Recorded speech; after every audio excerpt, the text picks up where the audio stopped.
Hello everyone. Welcome to this week's Tease Towel. I hope your week has started out great.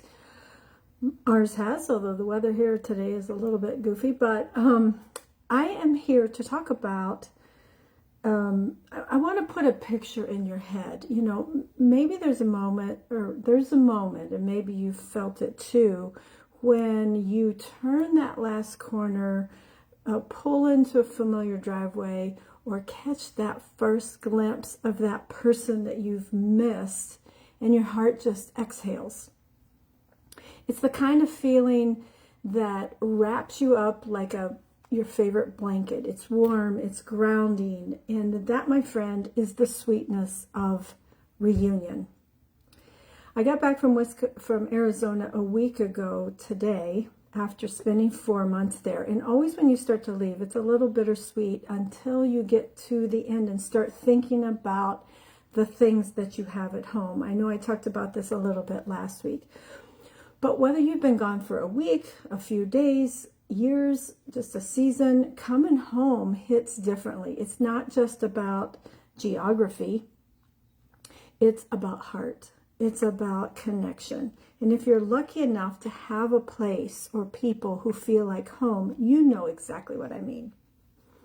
For me, that place is Wisconsin. I didn't grow up here originally, but I have spent so much of my life here. And Wisconsin in late spring and summer is just gorgeous. And after that long hush of winter, the flowers start blooming, the birds start singing, everything turns green, and you hear all those early morning songs, and everything smells and feels like possibility.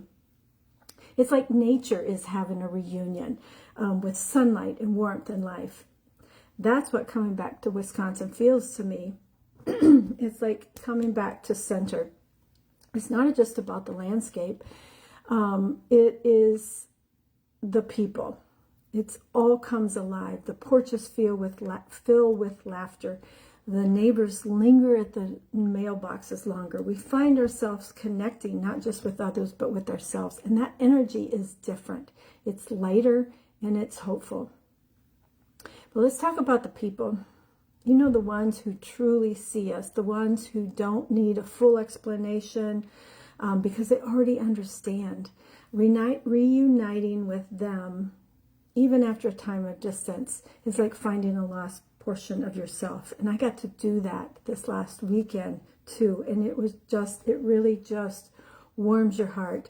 There's joy in those hugs, yes, but there's also comfort in the silence and the knowing glances in the shared history that needs no translation. These reunions, whether it's with family or with friends or towns that we call home, fuel us. They give us energy. They remind us of who we are. They ground us. And they ground us in what really matters. In a world that is going so fast and is disconnected and is uncertain, coming home is a radical act of remembering. Remembering our roots, remembering our values, and remembering that we belong. And now, more than ever in these days, we need that. We need it more than ever. So if you've been away, physically, emotionally, or even spiritually, let this be your invitation to return. Reconnect. Just that's all I can say. Reconnect with whatever. Let the sweetness of reunion inspire you to slow down, to open up, and to lean into the people and the places that remind you of who you are at your core. Because coming home isn't just about going back. It's about moving forward with renewed strength, inspired by the love and the comfort we find in being together. It's about hope and all the possibilities. That's what I experienced coming home this time. And I know many of you know that feeling too. So I hope you can find comfort with those places that bring you back to your core, that bring your heart back home. Thank you for joining me this week on Tease Towel, and I'll see you next week. Have a great week. Bye-bye.